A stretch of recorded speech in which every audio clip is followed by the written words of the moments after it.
Hello, good morning.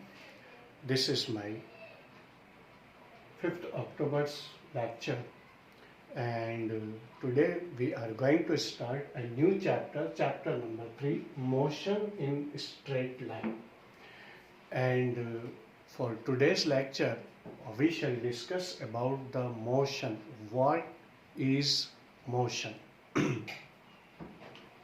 सबसे पहले हम लोग मोशन के बारे में पढ़ेंगे और मोशन क्या होता है ये चीज़ हम लोग सबसे पहले डिस्कस करेंगे। तो अगर मान लो हम लोग थोड़ी देर के लिए, जैसे मान लो मैं कहीं किसी पोजीशन के अंदर खड़ा हूँ और मुझसे 10 मीटर की डिस्टेंस पर कोई भी एक ऑब्जेक्ट या कोई पर्सन खड़ा हुआ है, थोड़ी देर बाद मैं देखता हूँ कि उसकी पोजीशन मेरे से 5 मीटर की डिस्टेंस पर आ गई और थोड़ी देर बाद मैंने देखा कि वो मेरे बराबर आ गया और थोड़ी देर बाद वो मेरे पीछे चला गया।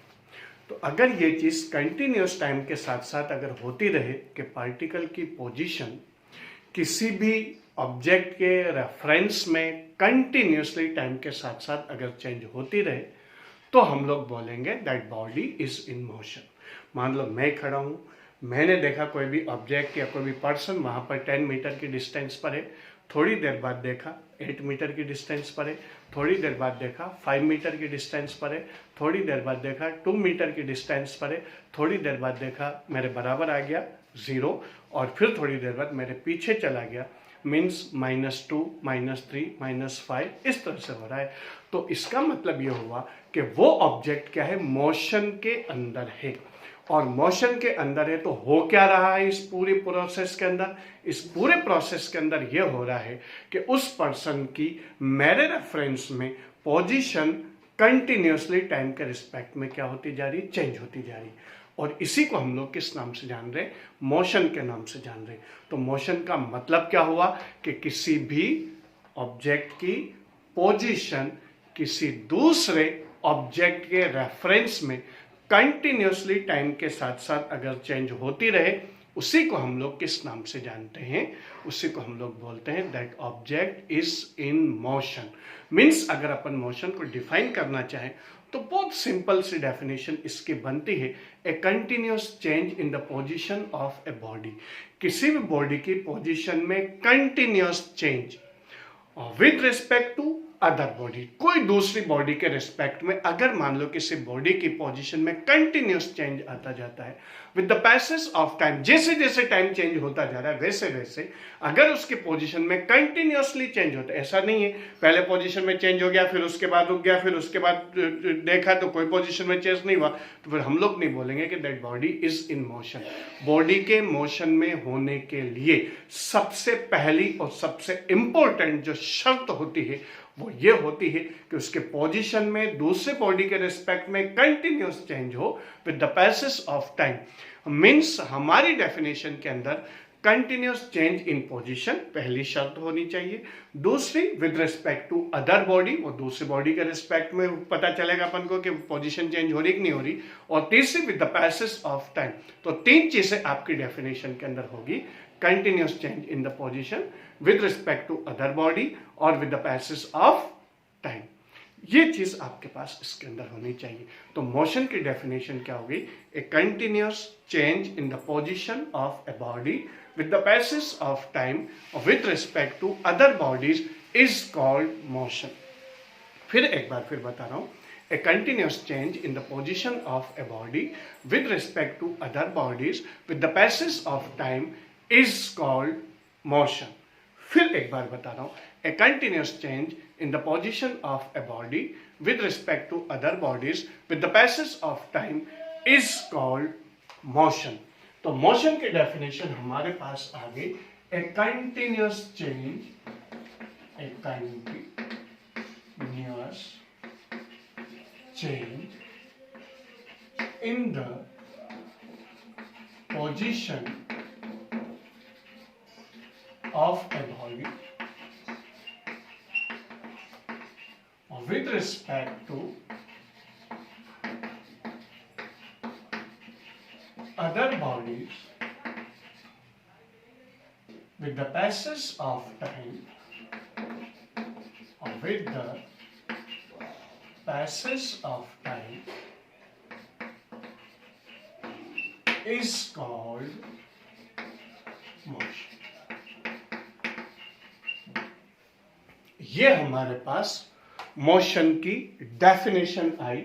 A continuous change in the position of a body with respect to other bodies with the passage of time is called motion. उसी को हम लोग किस नाम से जानेंगे? मोशन के नाम से जानेंगे. तो ये हमारे पास क्या हो गया? A continuous change in the position of a body with respect to other bodies with the passage of time is called motion. 3 चीजें इस डेफिनेशन के अंदर आपके पास आनी चाहिए. पहली चीज a continuous change in the position, दूसरी चीज with respect to other bodies, और तीसरी चीज with the passage of time. Time के साथ साथ अगर किसी बॉडी के पोजीशन में जो कंटिन्यूस चेंज होता है उसी को हम लोग किस नाम से जानते हैं? With the passage of time. Time के साथ साथ उसी को हम लोग किस नाम से जानते हैं? मोशन के नाम से जानते हैं. अब सबसे इंपॉर्टेंट चीज ये होगी कि वो अदर बॉडीज कौन सी हो, क्योंकि हमारे पास जो मोशन है वो मोशन भी क्या होगा कि कई तरह का होगा. इसमें हम लोग बेसिकली 2 कैटेगरीज के अंदर हम लोग डिवाइड करते हैं मोशन को. पहला आता है एब्स्ट्रैक्ट मोशन और दूसरा आता है आपके पास रिलेटिव मोशन. पहला कौन सा? एब्स्ट्रैक्ट मोशन, और दूसरा कौन सा? Relative motion. तो सबसे पहली चीज टाइप्स ऑफ मोशन के अंदर बेसिकली हम लोग 2 कैटेगरीज में हम लोग पहले डिवाइड करेंगे. Types of motion. First abstract motion,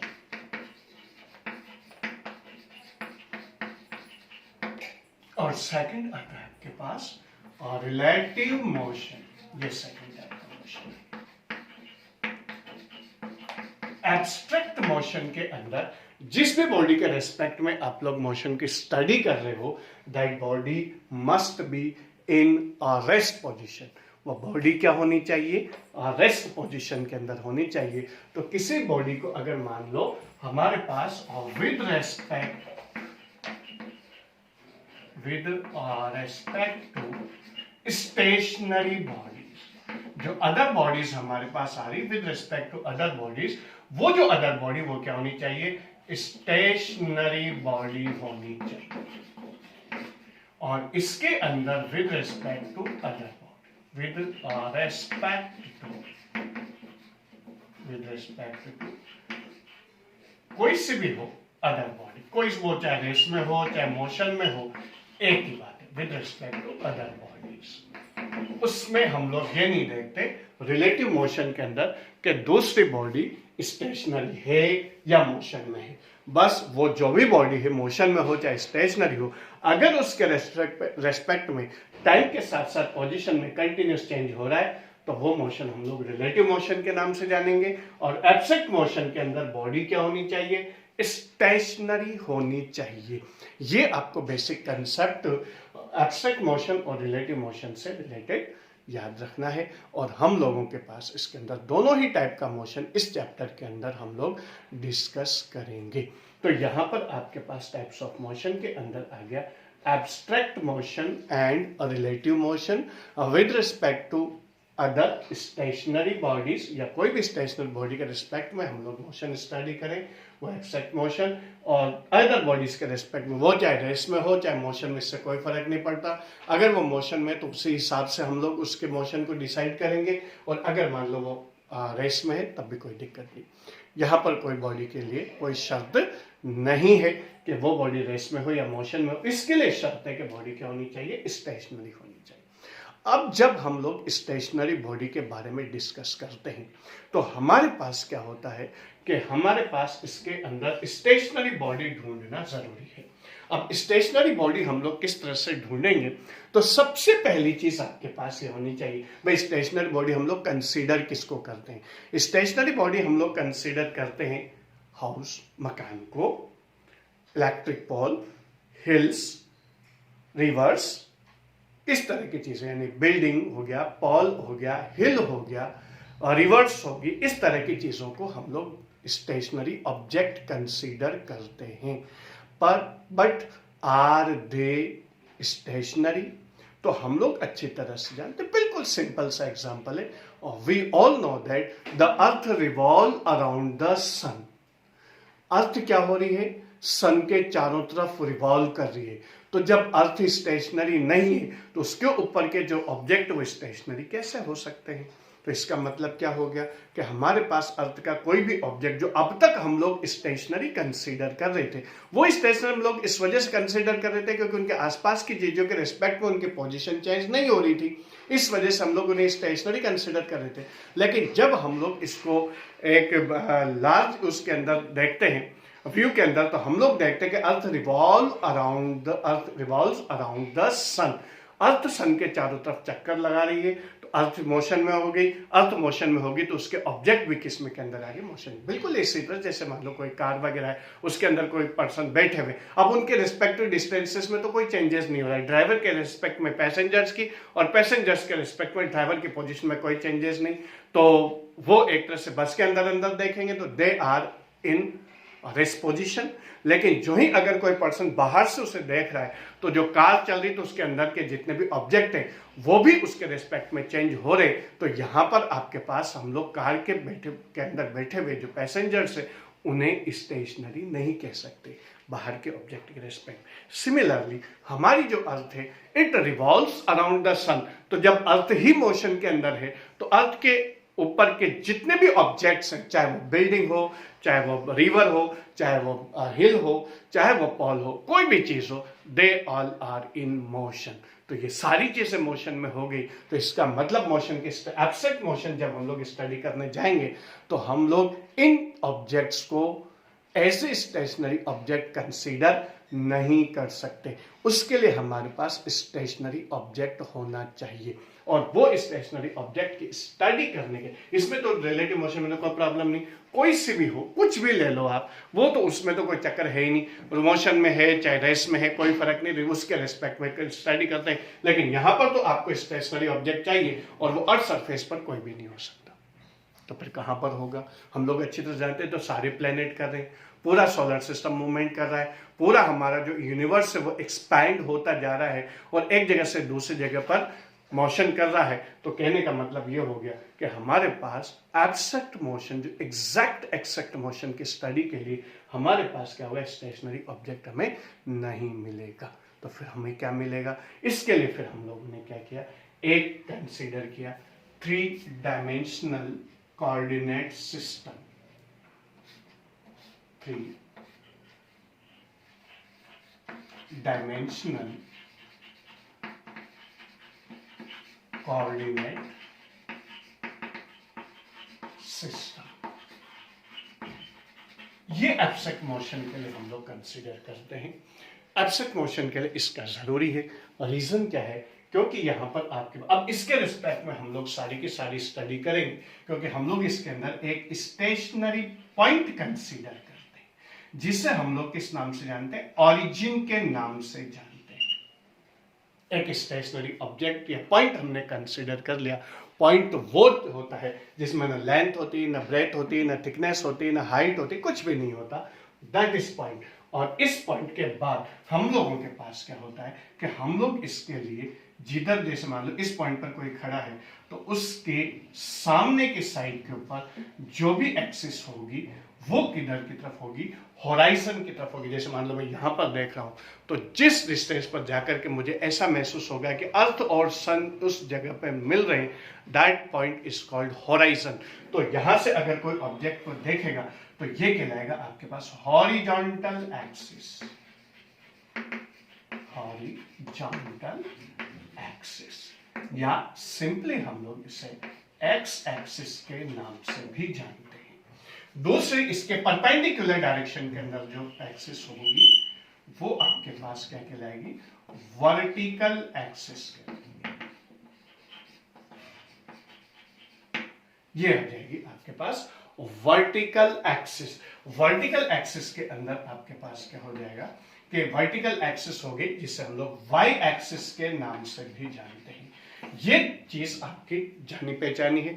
10th standard के अंदर, मैथ्स के अंदर आप लोग पढ़ रहे होते हैं ग्राफ पेपर के अंदर, ये हॉरिजॉन्टल एक्सिस यानी एक्स एक्सिस, ये आपके पास वर्टिकल एक्सिस यानी वाई एक्सिस, ये ग्राफ पेपर के अंदर आपके पास इसको बोलते हैं टू डायमेंशनल कोऑर्डिनेट सिस्टम के नाम से जाना जाता है, जिसे सिंपली हम लोग ग्राफ के अंदर नाम देते हैं। किसी पार्टिकल की पोजीशन को एग्जैक्टली आइडेंटिफाई करने के लिए हम लोग क्या करते हैं, टू कोऑर्डिनेट्स लेते हैं, एक्स और वाई।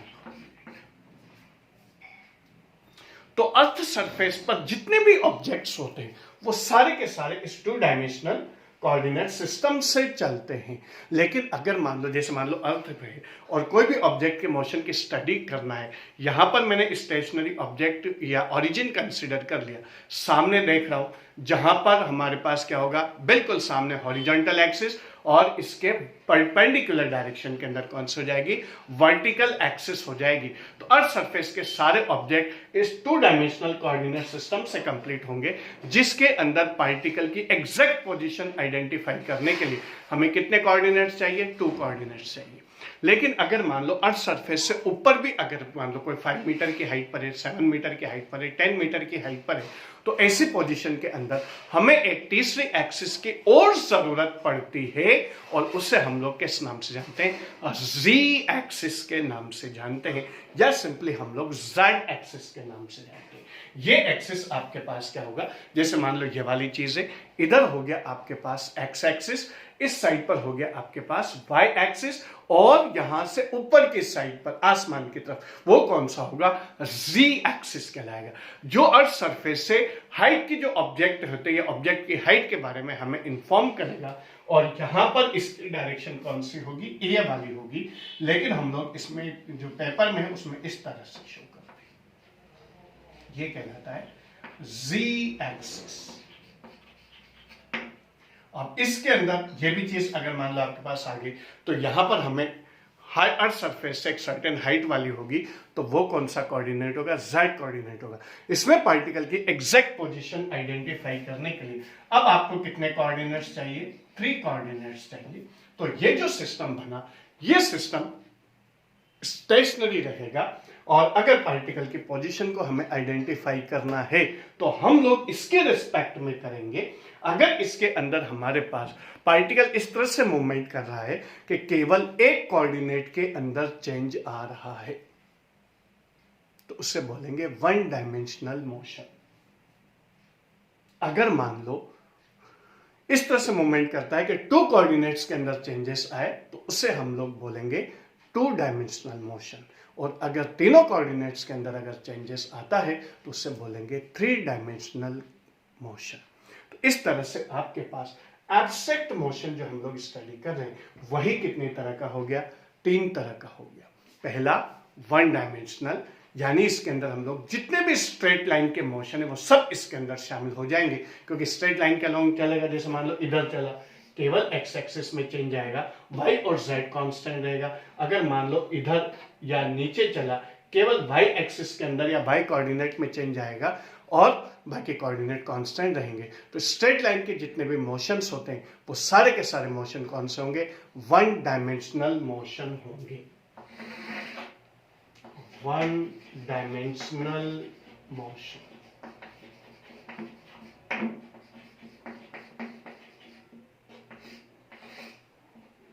Changing 1 coordinate only, और स्ट्रेट लाइन मोशन इसके अंदर शामिल है। स्ट्रेट लाइन मोशन सब इसके अंदर शामिल होंगे। जैसे कोई ऑब्जेक्ट को आपने ऊपर से नीचे गिराया, केवल जेड कोऑर्डिनेट के अंदर ऊपर से नीचे गिर गया, सीधा स्ट्रेट लाइन के लोग जेड कोऑर्डिनेट। कोई रस्सी बंधी हुई है और उसके ऊपर बंदर ऊपर चढ़ रहा है, या उसी रस्सी से फिसलते हुए नीचे आ रहा है, 1 डायमेंशनल मोशन। कोई भी ऑब्जेक्ट को आपने कोई भी, जैसे मान लो एक वायर बंधा हुआ है सीधा बिल्कुल, वो चाहे कोई ये डायरेक्शन हो चाहे ये वाली डायरेक्शन हो, उसके ऊपर कोई भी एक चींटी चल रही है, वो भी कौन सा होगा, 1 डायमेंशनल मोशन होगा। दूसरा कौन सा होता है आपके पास, 2 डायमेंशनल मोशन। 2 डायमेंशनल मोशन, इसके अंदर क्या होगा आपके पास, change in 2 coordinates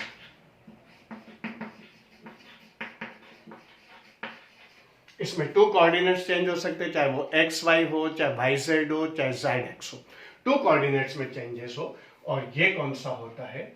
curved motion in a plane.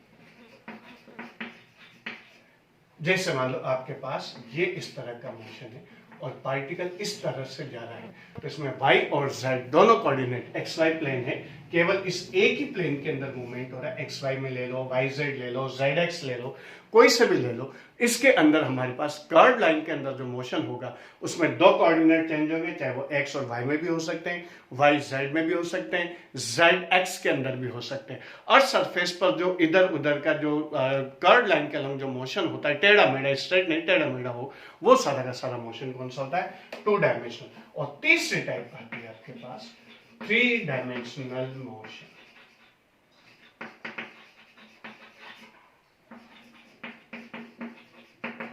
Change in all 3 coordinates. तीनों कोऑर्डिनेट्स के अंदर चेंजेस हो तो 3 dimensional motion, motion in space.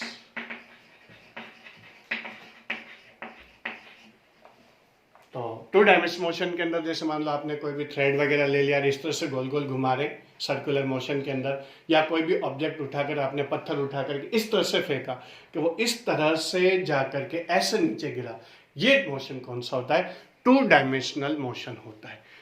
एक धागे से पत्थर बांध करके इस तरह से गोल गोल घुमाए, चाहे ऐसे घुमाए चाहे ऐसे घुमाए, कौन सा मोशन? 2 dimensional motion. पत्थर उठा करके आपने जमीन से ऐसे फेंका और वो इस तरह से जा करके नीचे गिरता है, इस तरह से गया और फिर नीचे गिरा, ये मोशन कौन सा होता है? 2 डायमेंशनल मोशन होता है। पहले वाले को सर्कुलर मोशन और दूसरे वाले को हम लोग बोलते हैं प्रोजेक्टाइल मोशन। और तीसरे के अंदर जो आपके पास स्पेस के अंदर जितने मोशन होते हैं, जैसे बर्ड्स वगैरह फ्लाई कर रहे हैं, ऐसे ऊपर नीचे टेढ़े मेढ़े कहीं भी चल जाते हैं, फ्लाइंग काइट जो पतंग उड़ाई जाती है उसके अंदर भी वो ऊपर नीचे कहीं भी मोशन करती है, या आपके पास जो फ्लाइज है, मक्खियाँ हैं, और दूसरी जो आपके पास जो दूसरे और भी कोई बीज वगैरह है, उन सब का जो मोशन होता है वो सब का सब कौन सा होता है? 3 डायमेंशनल मोशन होता है। क्योंकि वो जब मोशन करेगी स्पेस में करेगी तो तीनों कोऑर्डिनेट्स के अंदर चेंजेस आएंगे, और इस तरह से आपके पास मोशन के अंदर 3 टाइप का एब्स्ट्रैक्ट मोशन कितने तरह का हो गया? 3 टाइप का आपके पास आ गया। 1 डायमेंशनल जो स्ट्रेट लाइन के अलॉन्ग होता है, 2 डायमेंशनल जो किसी प्लेन के अंदर कौन सा आ जाएगा आपके पास? किसी भी प्लेन के अंदर कार्व्ड लाइन के अलॉन्ग मोशन, सर्कुलर ले लो या प्रोजेक्टाइल मोशन ले लो। प्रोजेक्टाइल मोशन जो इस तरह से जा करके ऐसे जा करके गिरता। और तीसरा आता है आपके पास मोशन इन स्पेस, चाहे वो बर्ड्स की फ्लाई हो, बर्ड्स हो, काइट हो, या आपके पास कोई भी इंसेक्ट्स वगैरह जो स्पेस के अंदर जैसे बीज वगैरह या इस तरह की चीज़ें जो मूवमेंट करती रहती, फ्लाइज वगैरह जो होती, मस्कीटो होता है, इन सब का जो मोशन होता है वो कौन सा मोशन होगा? 3 डायमेंशनल मोशन होगा, जिसमें केवल एक कोऑर्डिनेट में चेंज 1 डायमेंशनल, 2 कोऑर्डिनेट्स में चेंज 2 डायमेंशनल, तीनों कोऑर्डिनेट्स में चेंज 3 डायमेंशनल मोशन हमारे पास इसके अंदर आता है। अब इसके बाद में आप लोगों को कुछ ये 2 डायमेंशनल मोशन हो गया और 3 डायमेंशनल मोशन एग्जांपल्स मैंने आप लोगों को बताई दी।